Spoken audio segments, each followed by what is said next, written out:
أترك الميكروفون معنا الدكتور وليد فارس. وليد فارس وصل. ثانك يو، شكرا. أهلا وسهلا دكتور وليد. أهلا بكم. يا ميت هلا بيك دكتور وليد، أهلا وسهلا ومرحبا من واشنطن دي سي. Let me just say who is Dr. Walid, so that I'm going to ask you in English Dr. Walid, and then ثاني شو راح تتكلم باللغة العربية. Dr. Walid Faris, he's senior fellow from the Foundation of Defense of Democracies, and he's advisor to anti-terrorism causes in the U.S. Congress. Welcome, Dr. Walid. Now, let me ask you a couple of questions. You know what happened last Sunday, and my first question to you is, how do you assess the massacre of Baghdad church last Sunday?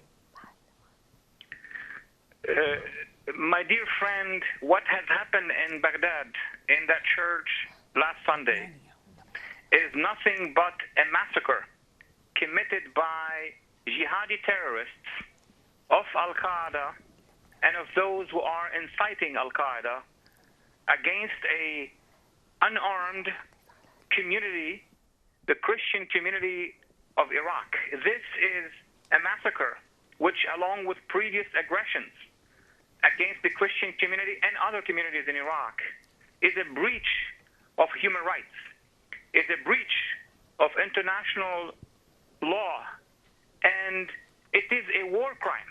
This has to be taken to the international institution. This is not an incident. This is not a security incident. This is a war crime against a community.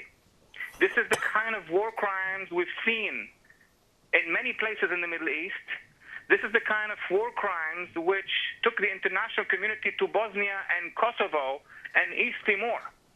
There is a 1 million Christian community in Iraq of Assyrians, Chaldeans, Syriacs, others, Catholic, Orthodox, Protestants, who are and have been under attack by these jihadi forces. And it is time for the American public, for the international community to come to the rescue to this endangered community. And one more question, Dr. Walid, is, do you think, the question is about our Iraqi government now. Isn't Iraqi government responsible for this? And what are your recommendations for the U.S. and international communities? Well, of course, from the moment the United States declared it has transferred security responsibility to the Iraqi government, it is incumbent on the Iraqi government and institutions to ensure the security of all communities, specifically the weakest and smallest and unarmed community, including the Christians of Iraq.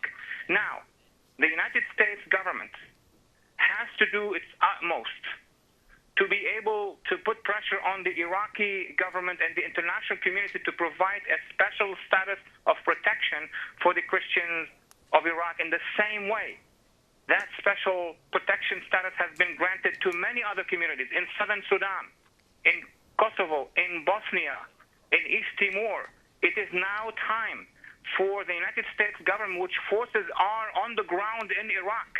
It is unthinkable that these things are happening while our forces, while our assets are in Iraq. So we call now on the U.S. administration, on the new Congress, to do all what they can so that there will be an investigation of what has happened and that the issue will be taken all the way to the international community.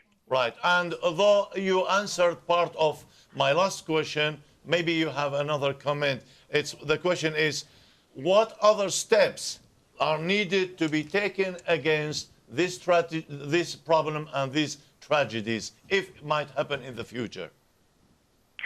Dr. Bassem, first of all, what we need to do is that to understand that this is not an isolated incident. No. This is not part of the sectarian strife, as they say, ordinary business. We have seen over the previous weeks preceding that massacre, people from various areas of the Middle East. We have seen officials. I'm going to name the organization. The International Organization of the Clerics, by Sheikh Yusuf al-Qardawi, a high official on Al Jazeera, has been leveling threats against the Christians in the Middle East, beginning in Egypt. And then later on the websites and the chat rooms, jihadi organizations taking those threats. And now Al-Qaeda has issued a press release officially declaring war against the Middle East Christians. It is very serious. It is incumbent upon the international community to begin a special initiative for the protection of the Christians of Iraq. Thank you, Dr. Waleed. God bless you.